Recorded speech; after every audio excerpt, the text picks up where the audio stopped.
brought to you by Petco. Go to petco.com/techv or use promo code TechV and get free shipping and 10% off any order over $65. 3D TV is one of those inventions that's been just past the horizon for a couple years now, and now Panasonic's going to be releasing showing off at least, a 50-inch TV that has 3D capability at a show next week in Japan.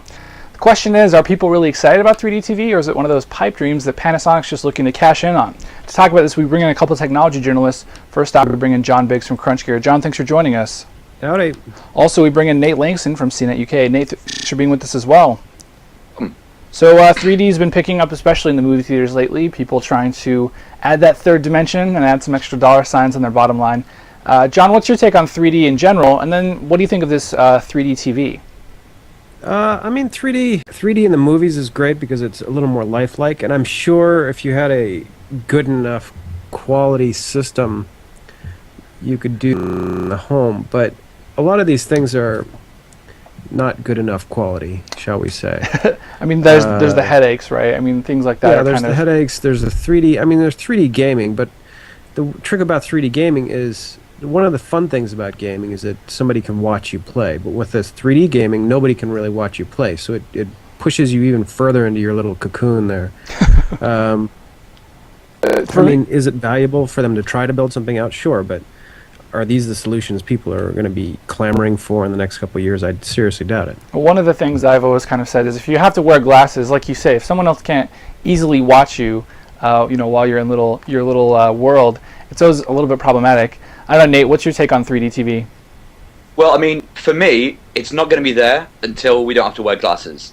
And I've actually seen, it was a prototype by LG. They had a TV, it was about 42-inch, something like that. 3D TV that you could watch without wearing glasses. It was kind of like a giant moving hologram. And the problem is that it was about as comfortable as watching like a music video after having a guy punch you in the head. It was essentially just like a giant eyeball ache.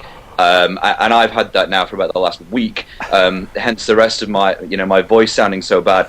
And it's not a pleasant experience. I wouldn't pay for it. I wouldn't invest in it. So it's the thing with the glasses. It's getting there, but it's not going to be there until we don't need the glasses. And when we don't need the glasses, it won't be there until it doesn't make you want to take paracetamol. One of the things about 3D TV is it's always been, available. I mean, you can go to the movies. They've had since the 50s the blue and red style 3D glasses. But like you said, Nate, it's kind of this forward-looking thing. I don't know, John, do you think that people, I mean, even going to the movies, I feel like a lot of people, they'll give 3D a shot once. But once you've seen something in 3D and there's that, effect of someone reaching through the screen and that kind of gets old really quick, I mean, is there a sustainable benefit to this, or is this just more of, a gimmick that people use to sort of, pad a crappy children's film?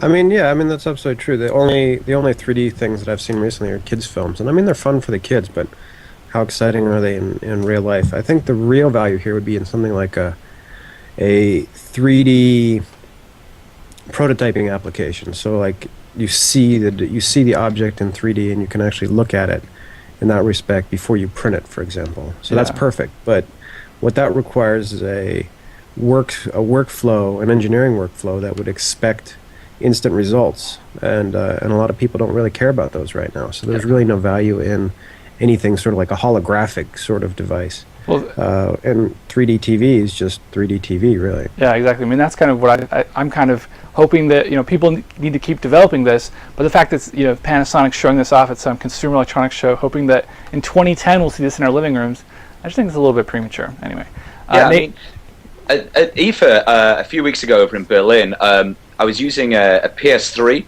that Sony had brought along, hooked up to one of their new prototype TVs that was generating 3D images in HD in real time from a regular PS3 game. And they were talking about building that technology in. It's all basically just image processing technology, building that into the PlayStation and into their Bravia TVs and their Vio notebooks and stuff like that, and having it as just as an option to use. But it only works with computer-generated images as opposed to just real people. But it did actually kind of look amazing. I mean, it's still very much a novelty. You needed the glasses, but it's the first time that I ever saw something in 3D and thought, yeah, I could sort of see that. It was playing Wipeout, and Wipeout in 3D just looks amazing. I mean, proper, honest to goodness 3D looks really, really sweet. Talk about seizure inducing. That's got to be some breakneck speed right there. Guys, we're out of time, so we're going to leave it there. Hopefully 3D will get here someday, but I'm not holding my breath for anything quality. Anyway, John Biggs from CrunchGear, thanks for coming on the program. We really appreciate it. Also, Nate Lanxon from CNET UK, thanks for joining us as well. I'm Randall Bennett, and we want to send a shout out to some of our sponsors really quick. GoToMeeting has been sponsoring us for a whole 3 months now. You can visit them at gotomeeting.com/techpodcast. Get 30 days for free. Also, Petco, if you go to petco.com/techv, you can get some discounts there. I'm Randall Bennett. See you later. Save time and money by skipping business trips and using GoToMeeting. Visit gotomeeting.com/techpodcast and get 30 days for free.